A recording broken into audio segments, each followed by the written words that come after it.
Saturday lunch. The lobby of Laurel House on Biltmore Avenue, Asheville. Pierce Holloway walked in wearing a gray flannel and faded jeans, boots scuffed from the gravel drive. Cyrus Vaughn looked him up from the boots to the collar. "Sir, this is a private establishment. We enforce a dress code. I'm afraid we can't seat you today." Pierce said nothing. His eyes moved to the brass plaque behind the host stand. Holloway Hospitality Group Est, 1958. He turned and walked out. Behind him, Cyrus was already smiling at the next guest. Sidewalk. Asheville Sun. Pierce read the name on the glass. Holloway. His name. What would you have done if a stranger turned you away from your own front door quietly, in front of paying strangers, on a day that already cost you everything? Some men shout. Some men leave. The man on the sidewalk had not decided yet. 4 years earlier, on a hospital chair in Chapel Hill, Pierce Holloway had held his wife's hand and promised her 2 things. The first was that he would not let their daughter grow up afraid of the world. The second was that every June, on the Saturday closest to the day Helena was gone, they would eat at the corner table by the bay window at Laurel House, where Helena had once tipped a sommelier $10 for letting their toddler color on a napkin. It was the 3rd Saturday in June. That morning, Bea had brushed her own hair, picked out a navy dress, and waited at the front door with her sketchbook under her arm. She was 8 years old. She drew a cardinal in pencil during the drive into town. She did not ask why her father parked in the public lot 2 blocks down instead of using the restaurant's valet. She rarely asked things. She watched. Pierce slid back into the driver's seat and closed the door. The leather smelled like coffee and old paper. Bea looked up. "Did they not have our table, Daddy?" He breathed out through his nose. "They had something better. Quieter. The bistro right next door." She nodded once, the way she always did when she sensed there was a sentence underneath the sentence. Inside Laurel House, at that exact minute, Sutton Bellamy was being led to the corner table by the bay window. Cyrus Vaughn had read her reservation in the book Bellamy S1 and recognized the name from the masthead of Asheville plate. He pulled out her chair himself. He recommended the soft-shell crab. He said it would be his pleasure to send out a glass of the new Burgundy on the house. Sutton thanked him without smiling. She placed her phone face down on the linen. She had been a critic for 12 years. She knew what a manager looked like when he was performing. Through the bay window, she watched a man in a flannel shirt cross Biltmore Avenue with a small girl. He was holding her hand and bending toward her as she pointed at something on the sidewalk. He bent the whole distance, not from the waist but from the knees, so his face stayed level with hers. Sutton did not know him. She noticed the bend anyway. At the bistro, Pierce ordered Bea a grilled cheese with apples and stepped outside to make a call. Carolina picked up on the second ring. "Pierce, something is very wrong at Laurel House." "How wrong?" "Wrong enough that I want the last 24 months of full books on my desk Monday morning. Every line, every signature, including the GM." Silence. Then, "Are you coming in?" "Yes." He came back to the table. Bea had drawn 3 more cardinals along the margin of the paper placemat. She looked up at him over her milk. "Daddy." "Yeah, honey. Was that lady at the restaurant pretty?" Pierce paused with the sugar packet halfway to his coffee. He did not know which lady she meant. He had not, consciously, looked at any lady. He set the packet down. "I didn't notice, baby." Bea went back to her cardinals. She did not believe him. He watched her finish a 4th cardinal, wings half raised, on the verge of leaving the branch. He thought, not for the first time, that she drew the way some children prayed. He thought about the corner table by the bay window and about the man standing in front of it. He decided that whatever happened next would not happen because he had lost his temper in a public room. It would happen because he had not. Monday morning. The 14th floor of the Latham Building, downtown Asheville. The Holloway Hospitality Group had occupied the corner suite since 1971, when Pierce's father had moved the offices from a converted house on Charlotte Street. The view from Carolina Holloway's window ran across the rooftops to the blue smudge of the Pisgah ridgeline. Carolina had 3 folders open on her desk and a 4th in her lap. 28%, she said, before her brother had finished closing the door. "That's the revenue drop at Laurel House over the last 24 months. The other 11 properties are flat or up. Laurel is bleeding." Pierce sat across from her. He had not been in this office in nearly 4 years. The chairs were the same. The carpet had been replaced. "What does Cyrus say?" "Cyrus says it's the new competition on Lexington. Cyrus says it's brunch fatigue. Cyrus says the demographics have shifted. And the audit? The audit says 3 so-called consulting fees in the last 14 months were paid into an LLC whose registered address is the same as Mr. Vaughn's home in Black Mountain. Pierce closed his eyes briefly. He did not raise his voice. He had not raised his voice since the morning of Helena's diagnosis. How did we hire him? Through the standard process. 3 years ago, he came recommended by the regional director of a Charlotte hotel group. His references were impeccable, and his first 12 months he ran a tight ship, margins up 6 points. He won the staff over. He won me over. You never told me he existed. You told me, when you handed me the day-to-day, that you did not want to be told. Pierce nodded. That was true. After Helena died, he had walked away from every email chain, every quarterly review, every dinner with a developer. He had kept only the chairman's seat, dormant, and the right to know nothing. 2 board members, Carolina said, Whitman and Reese. They have had 3 private dinners with Cyrus in the last 6 weeks. Cyrus has been pitching them on spinning Laurel House off as a standalone entity. He would buy a minority stake. They would supply the rest. Of my flagship, of your flagship. Pierce sat for a long moment. Outside, a hawk slid past the window and dropped out of sight toward the river. I'm not going to fire him today, he said. Pierce, I want to see how he runs the room when he doesn't know anyone is watching. I want to see how he treats people who look like me. Carolina did not argue. She had learned, long before their father died, that her brother slowed down precisely when other men sped up. That night, Pierce sat at the far end of the bar at Laurel House. Same flannel, different boots. The bartender, a man named Otis who had worked the Saturday brunch shift for 9 years, set down a coaster and opened his mouth. The usual, Mr. Just water tonight, Pierce said. Otis closed his mouth. He poured the water with both hands. He did not look at Pierce again for the next 20 minutes. 2 stools down, a woman with chestnut hair was reading a tasting menu and making small marks in the margin with a felt pen. She had been there since 7. She had ordered the duck and barely touched it. She looked up when Pierce sat down. She looked back at her menu. Then she looked up again. You come here often? Sutton Bellamy asked. I know the place, Pierce said. She did not ask his name. He did not ask hers. They spoke for 38 minutes about food. She mentioned the duck. He said the kitchen had probably switched fat. She raised an eyebrow. He said duck this dry was usually a sign someone had stopped rendering in goose fat and gone to canola to save $80 a week. She wrote that down in the margin. They moved on to country ham. She said the best ham she had ever eaten was in a gas station outside Lexington, Virginia. He said that was probably Edwards out of Surrey. She said yes. How did he know? He said the salt cure had a particular finish you only got from a coastal cure house, and Edwards was the last one running it the old way. Are you a chef? She asked. No. A purveyor? No. You used to be in the business. He considered her over the rim of the water glass. I grew up in it, he said. She accepted that. They talked about sorghum, about the difference between a low-country boil and an Appalachian fish fry, about how nobody under 40 in this town knew what to do with a properly aged cornmeal. He did not show off. He answered when asked and did not embroider. Sutton, who had spent 12 years sitting across from men who embroidered, found the absence of embroidery interesting. Cyrus Vaughn walked the floor at 10:15. He passed the bar with the practiced slow stride of a man who liked to be seen passing the bar. He stopped at Pierce's stool. Sir, I believe I made our policy clear earlier. The bar is for paying patrons. Sutton turned her head. She had been a critic long enough to recognize a deliberately public sentence. Pierce did not look at Cyrus. He took a $20 bill from his wallet and laid it under the coaster.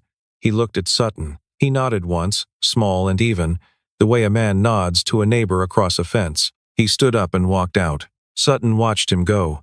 She watched Otis the bartender wipe the same spot on the wood 3 times without looking up. She watched Cyrus turn on the smile that was not for her but for the room. She picked up the 20 and put it back in the tip jar herself. At home that night, she sat on the floor of her apartment on Cumberland Avenue, with her laptop on the coffee table and a glass of red beside it. She typed Holloway Hospitality into the search bar. The home page was almost defiantly bare. A logo, a list of properties, no leadership team, no press contacts. She went deeper.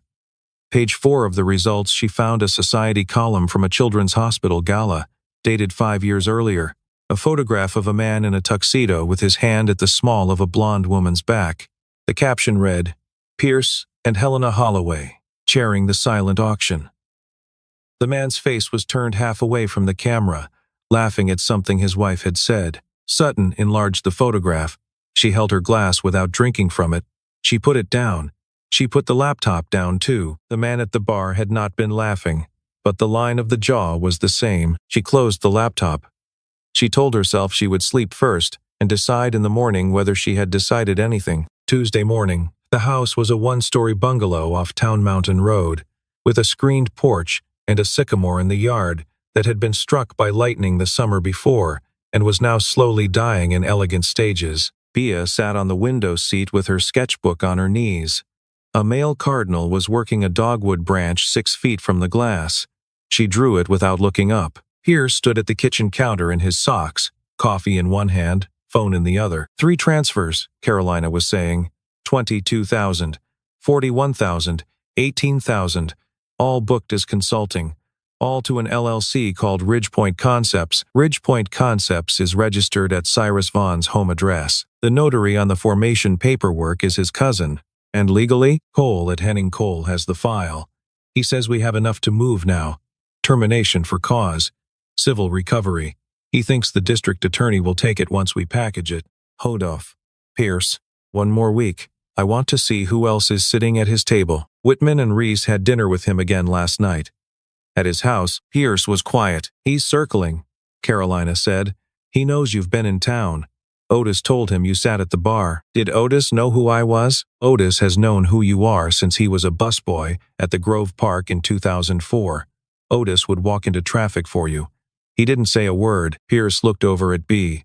She had added a second cardinal, the female, done in red.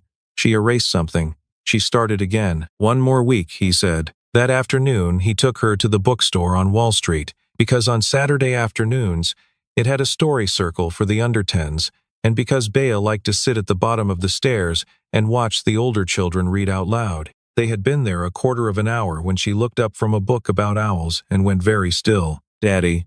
He followed her eyes. Sutton Bellamy was standing in the natural history section, holding a hardback called Birds of the Carolinas. She had been holding it long enough to realize she was holding it. She looked up at the same time Bea did. Daddy. The lady from the restaurant. Pierce did not move from his place by the staff picks table.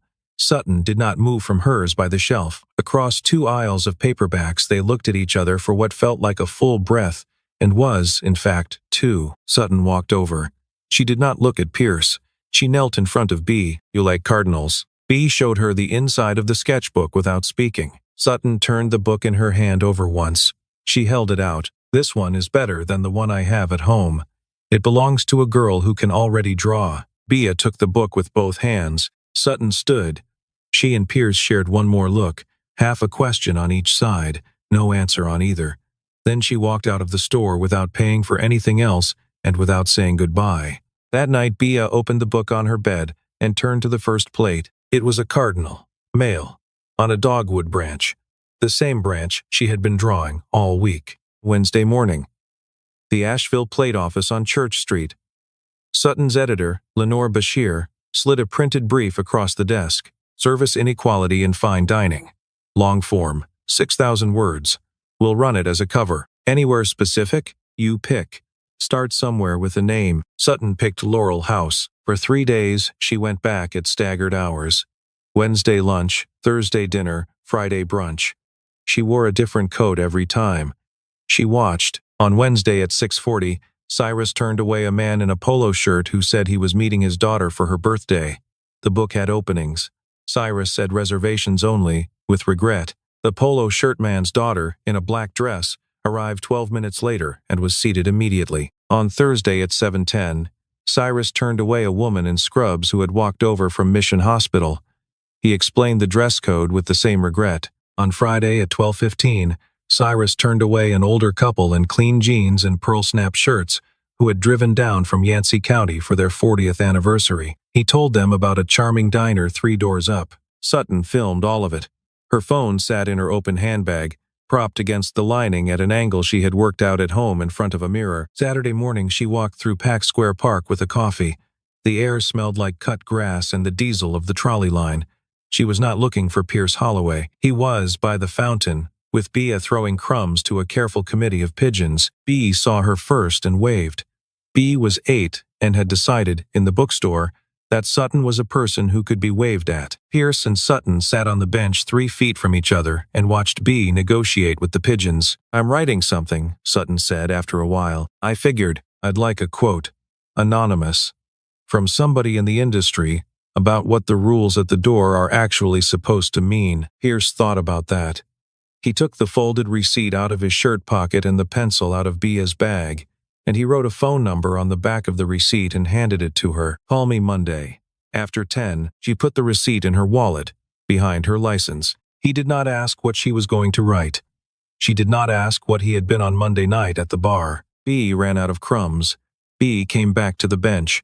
Bea climbed onto her father's knee and asked Sutton if she had ever seen a goldfinch up close. Sutton said no. Bea said she could show her one in the book sometime. That night, Sutton went back to Laurel House one more time. She wanted footage of a Saturday rush. She got it.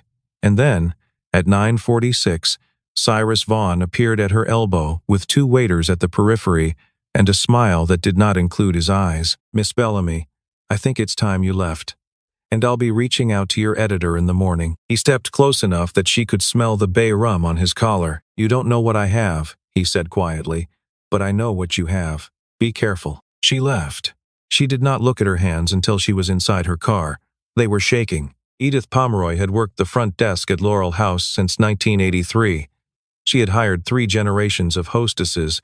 She remembered every regular by their drink and most by the name of their first dog. She was 60 years old, and her hands had begun to shake in the last year, and Cyrus Vaughn had recently asked her, with concern, whether the work was becoming too much. She called Carolina Holloway at 9:48 on Saturday night, on the personal line that Carolina's mother had given her in 1996. "Honey," Edith said, "I have something your brother needs to see. I have been holding on to it for 2 years." Sunday morning at 10, Edith walked into the 14th floor office in a navy church dress and laid a small black thumb drive on Carolina's desk. "There are 4 files on there," she said. "One is sound. One is the payroll for last September. One is a screen capture of an account I should not have been able to see. One is the lobby camera from yesterday morning, 11:52 to 12:36. Carolina did not touch the drive yet. "Edith, why now?" Edith took a long breath. The dress had a small silk rose on the lapel, the kind older Southern women wore to weddings and funerals interchangeably. "In 1986, your mother paid the tuition shortfall on my Marcus's first year at Davidson. She did it without telling him and without telling me. I only found out from the registrar at his graduation. She made me swear I would never mention it. I have not.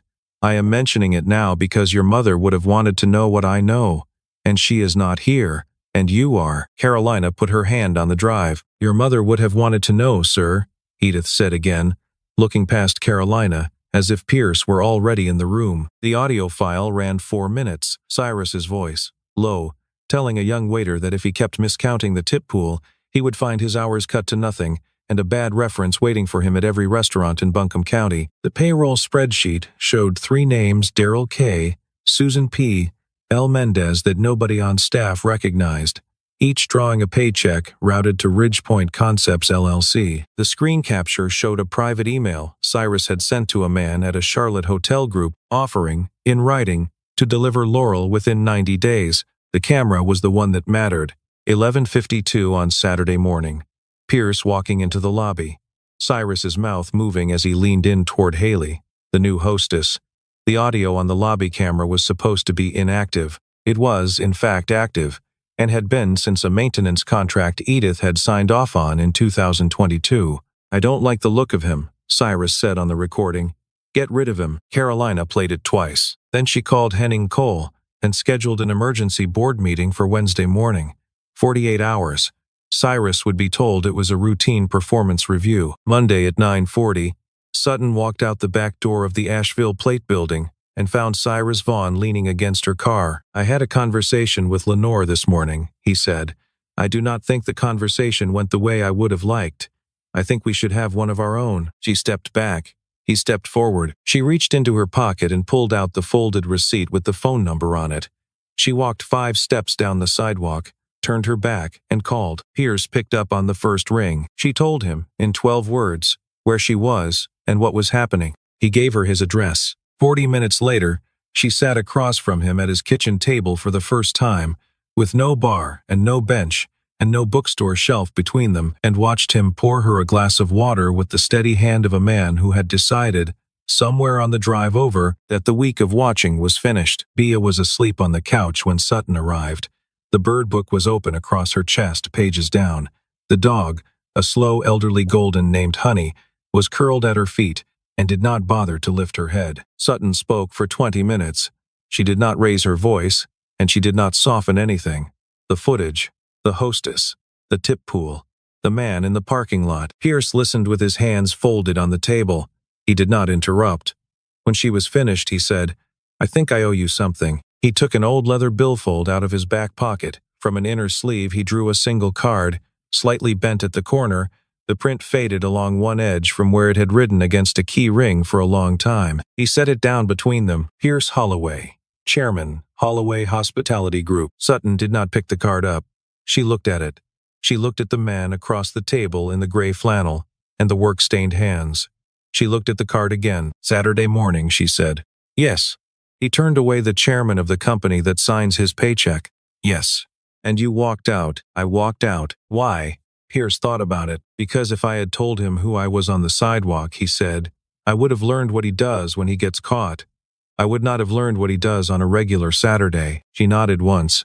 She did not say anything for a while. The refrigerator hummed. The dog sighed. "I have footage," she said finally. 3 days of it. "I know. My piece is going to run. I am not pulling it for you. I'm not asking you to." She picked up the card.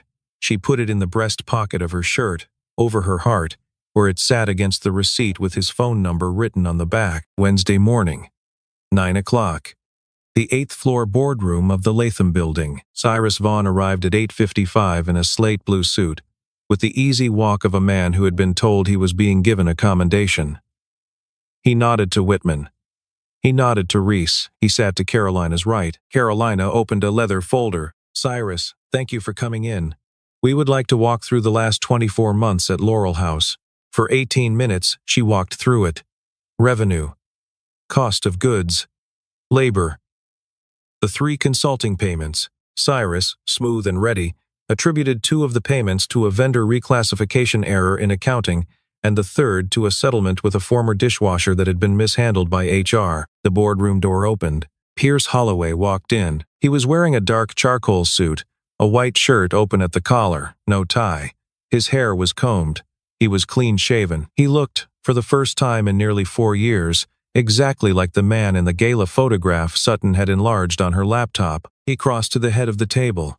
He pulled out the chairman's chair, the one that had sat empty at every meeting since the spring of 2022. He sat down. Cyrus's face did something that the room would later, in private, describe with different verbs. Most of them involved a draining. "Good morning," Pierce said. He nodded once at Whitman. He nodded once at Reese. He looked at Carolina. "I'd like to add one item to today's review." He set the thumb drive in the center of the table. It rolled half an inch and stopped. The audio on the lobby camera was clearer than anyone in the room had expected. Cyrus's voice carried as if he had been mic'd. The board listened. Whitman did not move. Reese studied the surface of the table. "I don't like the look of him. Get rid of him." The room held. Cyrus cleared his throat. "I didn't recognize him. He was dressed like a customer," Pierce said. "Yes." Henning Cole was at the side of the room, in the seat reserved for outside counsel. He stood up and walked to the table and laid 2 stapled documents in front of Carolina. "We have 2 motions," Carolina said. "The first is to refer the financial irregularities at Laurel House, the Ridgepoint payments, the phantom payroll, and the unauthorized solicitation of board members for an outside acquisition to the district attorney's office for criminal review. The second is to formally terminate any and all ongoing discussions regarding the divestiture of Laurel House and to bar any board member from engaging in such discussions in the future without full board notice." Cyrus was no longer trying to speak. The first motion went around the table. Carolina, yes. Pierce, yes. Eleanor Park, the finance hire from the spring, Yes. Joaquin Reyes? Yes. Whitman abstained. Reese? No. Two more members nodded yes. One, the youngest, a 32-year-old named Avery Hunt, whom Cyrus had taken to dinner twice in the last month, paused with her pen above the page. Carolina did not look at her. Pierce did not look at her either.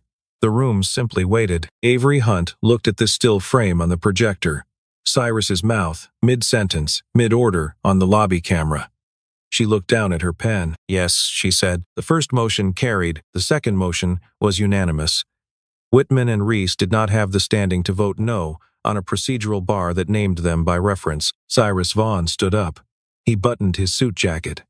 He looked at Pierce as if waiting for some final exchange, some line, some chance to perform regret in a way that might soften the next 30 days. Pierce did not give him one. Cyrus walked to the door. The door closed behind him. No one watched him through it. In the hallway, Sutton had been sitting in one of the leather chairs by the elevator since 7:40. She had not been admitted to the meeting. She had not asked to be. She had a notebook on her lap that she had not opened. She had finished one cup of coffee and not started another. The boardroom door opened. Pierce came out first. He saw her. He walked the length of the hallway and stopped at her chair. He did not sit. She did not stand. "I should have known," she said. "How?"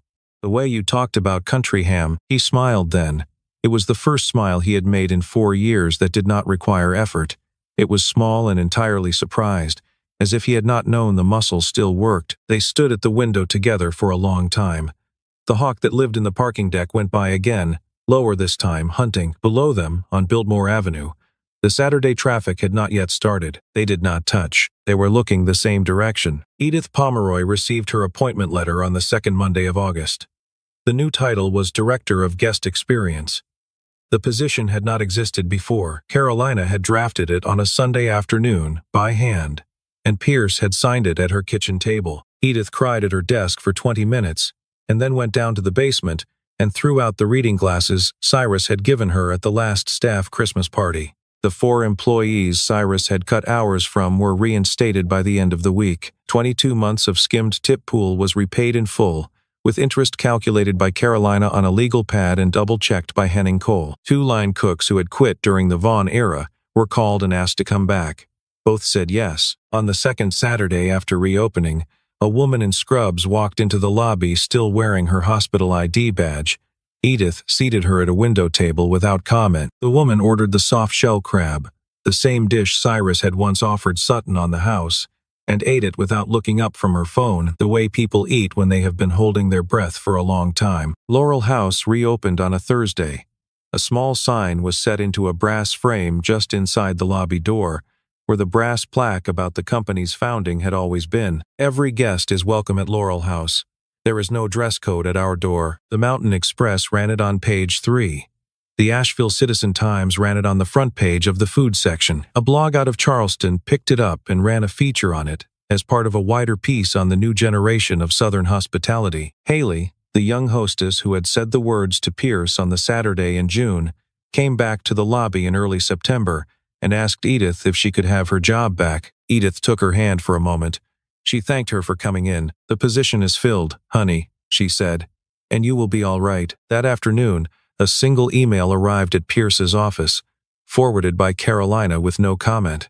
Cyrus Vaughn requesting a meeting, 15 minutes, anywhere. Pierce did not reply. Sutton walked into Lenore Bashir's office on the day her investigative piece went to layout. She closed the door behind her. "I need to disclose something," she said. She told Lenore about the bench at Pack Square, about the bookstore, about the kitchen table, about the card in her shirt pocket. She asked to be moved off any future review of any Holloway property, indefinitely. Lenore listened. Lenore did not look surprised. Lenore had been in the business for 31 years. "You'll write features," she said. "I have a list." The piece ran the following Sunday. It did not mention Pierce by name. It was about a pattern, a town, a kind of door, and a kind of decision made at that door every weekend for years in places nobody had been writing about. Pierce read it at his kitchen table on Sunday morning. He had not asked to see it in advance, and Sutton had not offered. When he had asked her, the week before, whether he could read it first, she had answered without looking up. "If I let you read it first, it stops being journalism," he had said. All right. A quiet Tuesday evening, after closing, he brought Bea to Laurel House. She sat at the bar in her stocking feet and drew a cardinal on the back of a tasting menu. Sutton let herself in through the side door with the key Pierce had given her the week before for no stated reason. She set a new copy of Birds of the Carolinas on the bar beside Bea without speaking. Bea looked up. Bea smiled. By October, Laurel House was on the cover of Southern Living's annual Top 10 list. The article was written by a journalist out of Atlanta who had never met Pierce Holloway and did not, in 1,200 words, refer to him once. The piece was about the room. The room was full every night. Sutton's long-form investigation ran in the November issue and won the Carolina Press Association Award for feature reporting in January. The plaque arrived in her mail in a padded envelope, and she put it in a drawer. They had not, by then, said anything to each other that would have required a word like together. She came by, often, after closing. The bar staff stopped greeting her at the door and started just nodding when she walked through. Bea, who had been learning to read the sound of footsteps the way some children learn to read music, knew Sutton's step on the lobby tile from 2 rooms away. A Saturday night in early November. The last guest had left at 10:40. The kitchen was cleaning down. Pierce and Sutton sat at the corner table by the bay window, the one Helena had chosen, the one with the view down Biltmore toward the south. Bea was asleep on the velvet banquet along the wall, her head on the bird book, a pencil on the floor where her fingers had let go of it. Pierce poured a half glass of Riesling. He poured himself a finger of water. They talked for a while about his mother. She had laid the first foundation stone of Laurel House in May of 1958, in heels, after refusing to let any of the men present do it for her. They talked about Bea, who had been asking for formal drawing lessons, and about a teacher Sutton knew at the River Arts District who might take her on. Then Sutton put her glass down. "Why didn't you tell me sooner who you were?" Pierce looked out the window. The streetlights on Biltmore came on as he watched, one and then the next, in the way they had every night of his life. "Because if you had known," he said, "I would not have known if you actually liked talking to me." She did not answer for a while. Outside, somewhere down toward Pack Square, a car door closed and an engine started. The sound traveled up the empty street and faded. The dishwasher in the kitchen sighed off its last cycle. The bay window held the room's reflection over the street. Their hands rested on the wood of the table 4 inches apart, then 3, then 2. His little finger and hers did not touch. They came to within 1/8 of an inch of touching, and then they stayed there. She nodded. Just once. It was enough. Pierce stood up. He bent down to the banquette and lifted Bea into his arms. She made a small noise against his collar, the half-formed shape of a word she had been holding in her sleep. He did not catch it. Sutton walked ahead of them to the door. She opened it. The 3 of them stepped out onto Biltmore Avenue. The brick was wet from a brief rain none of them had heard fall. The gold of the streetlights pooled on the brick and ran ahead of them up the sidewalk. Neither of them had been looking, but maybe that was exactly how it was supposed to happen.